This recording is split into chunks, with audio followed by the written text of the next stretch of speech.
तर बघा मैत्रिणींनो, जसा उन्हाळा चालू झालाय तसं आपण खूप भरपूर प्रकारची सरबत पाहिलीत, लस्सी बघितली, बरेच काही आईस्क्रीम पाहिलेले आहेत, बरेच असे आपण थंडगार पेय पाहिलेली आहेत.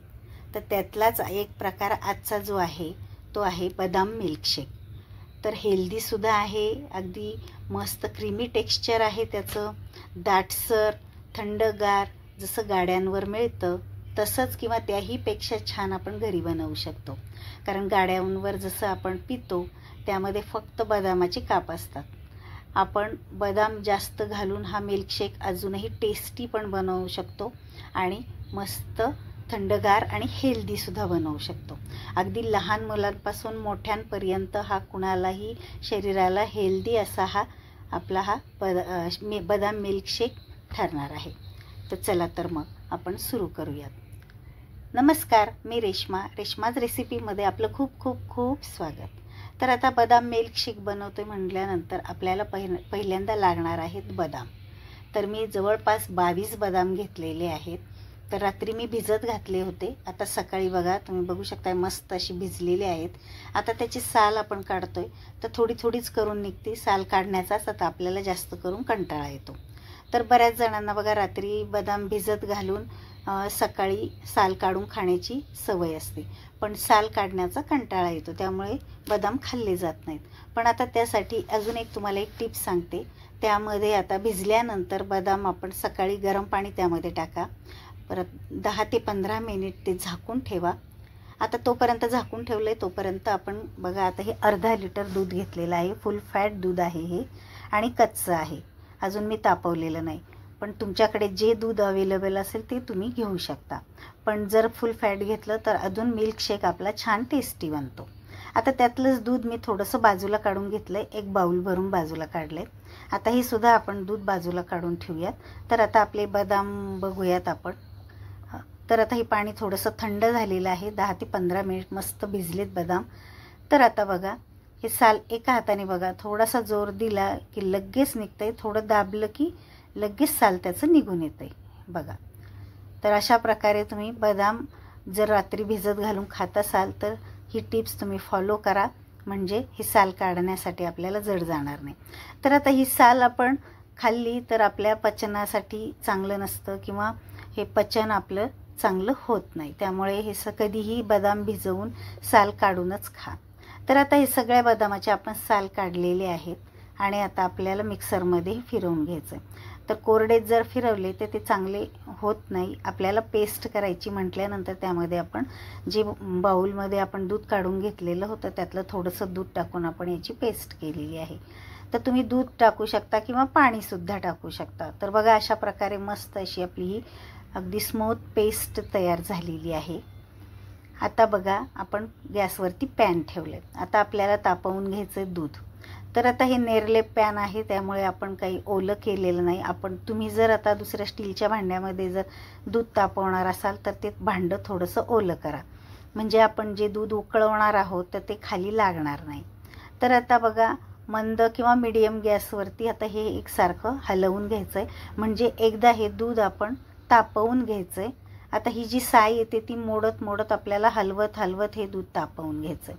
आता हे एकदा दूध उतवालं की नंतर आपल्याला 2-3 मिनिट जवळपास हे दूध उकळवून घ्यायचं आहे, म्हणजे थोडाफार पाण्याचा अंश जो असेल तर तो थोडासा कमी होतो.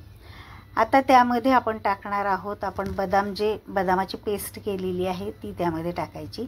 आणि आता थोडंसं दूध घेऊन आपण मिक्सरच्या भांड्यामध्ये टाकून, कारण थोडंसं बदामाची पेस्ट त्यामध्ये राहिली, आता थोडंसं विसळून आपण त्यामध्ये टाकायचं, म्हणजे हे बदाम जे आहेत आपले वाया जाणार नाही. आता आपण बदामाची पेस्ट टाकली, ती आपल्याला त्या चांगली शिजवून घ्यायची, म्हणजे 2 ते 3 मिनिट आपण दूध त्यामध्ये उकळवून घेणार आहोत. आता त्यातच आपण लगेच टाकायच्यात केशर काड्या.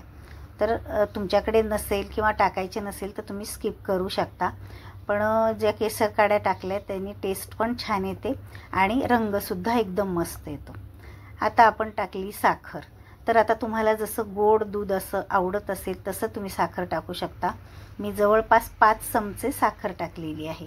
हे माप अगदी परफेक्ट आहे, पण तुम्हाला थोडंसं फिक्कं गोड लागत असेल त्यानुसार तुम्ही साखर टाकू शकता.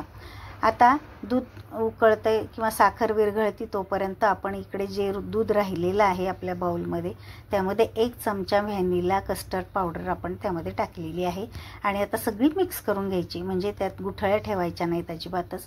आता सगळं मस्त एकत्र करून घ्यायचं आहे व्यवस्थित. आता इकडे बघा मस्त दूध उकळलेलं आहे, छान असं रंग पण बघा थोडासा बदललेला आहे, साखर विरघळली आणि केशर काड्या पण छान अशा त्यामध्ये शिजल्या गेलेल्या आहेत, रंग त्यामध्ये बदललेला आहे दुधाचा आपला. आता ही कस्टर्ड पावडर थोडीशी हलवून घ्यायची कारण तळाला जाऊन बसते. आता ही टाकल्यानंतर लगेच हे हलवायचं आहे कारण टाकल्या त्याच्या गुठळ्या व्हायला सुरुवात होती, त्यामुळे लगेच हलवायचं आहे म्हणजे अगदी गुठळ्या मोडल्या जातात आणि मस्त आपलं स्मूथ असं हे दूध तयार होतं. आता हे दूध चांगलं आपल्याला पुन्हा कस्टर्ड पावडर 2 ते 3 मिनिट आपण शिजवून घेणार आहोत त्यामध्ये एकसारखं हलवून. तर बघू शकताय त्याचं बघा थिकनेस कसा आला आहे बघा, तुम्ही बघू शकताय मस्त असा. जास्तही आता आटवू नका कारण दूध हे मिल्कशेक पिण्यासारखं आपल्याला ठेवायचं आहे. तर आता मी गॅस बंद करते आणि एका पातेल्यामध्ये आपण हे काढून घेऊयात हे दूध. तर सगळं व्यवस्थित काढून घ्यायचं आहे आणि या पातेल्यामध्ये आपण आता हे थंड व्हायला ठेवून द्यायचं आहे. तर चमच्याने हलवून आपण हे दूध थंड करून घेऊयात. तर बघू शकताय त्याचं टेक्स्चर बघा तुम्ही, मस्त दाटसरसुद्धा आलेलं आहे आणि जास्त घट्ट पण झालेलं नाही, म्हणजे जवळपास पिण्यासारखं झालेलं आहे. तर मी फ्रीजमध्ये जवळपास 1 ते 2 तासासाठी फ्रीजमध्ये ठेवलं होतं. तुम्हाला जसं थंड आवडत असेल तसं तेवढा वेळ तुम्ही फ्रीजमध्ये ठेवू शकता. तर छान असं थंड झाल्यानंतर अजून त्याला दाटसरपणा आलेला आहे. आता त्यात टाकायचं आहे आपण वेलदोडे पावडर आणि आता जे तुम्हाला ड्रायफ्रूट्स त्यामध्ये आवडत असतील ते तुम्ही टाका. मी काजू, बदाम आणि पिस्त्याचे काप टाकते. आता हे सगळं हलवून घ्यायचं आहे.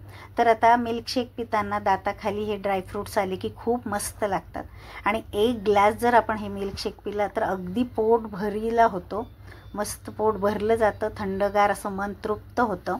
तर आपलं तयार झालेलं आहे हे बदाम मिल्कशेक. तर मस्त दाटसर तुम्ही पाहू शकताय, अतिशय छान क्रीमी टेक्स्चर आलेलं आहे. हेल्दी असं हे मिल्कशेक आहे, त्यामुळे नक्की उन्हाळ्यामध्ये तुम्ही करून पहा. अगदी लहान मुलांपासून मोठ्यांपर्यंतसुद्धा हे शरीरासाठी चांगलं असतं आणि हेल्दी असतं. तर तुम्हाला बघा हे आपले व्हिडिओ आवडत असतील तर आपल्या चॅनलला लाईक आणि शेअर आणि सबस्क्राईब करा, कारण दररोज आपले हे जे व्हिडिओ अपलोड होतात ते तुम्हाला पण पाहायला पण मिळतील आणि तुम्ही फॉलोसुद्धा करू शकताल. तर आता आणि आपले सगळे जे व्हिडिओ तुम्ही पाहत असाल आणि आवडत असतील तर कमेंट करून पण मला सांगत चला की तुम्ही कुठून पाहताय, कोणत्या गावामधून पाहताय, म्हणजे मलाही कळेल की माझे व्हिडिओ कुठे कुठे पोहोचलेले आहेत ते. तर चला तर मग भेटूयात अशा छान छान नवनवीन रेसिपींच्या व्हिडिओमध्ये. तोपर्यंत बाय बाय, टेक केअर.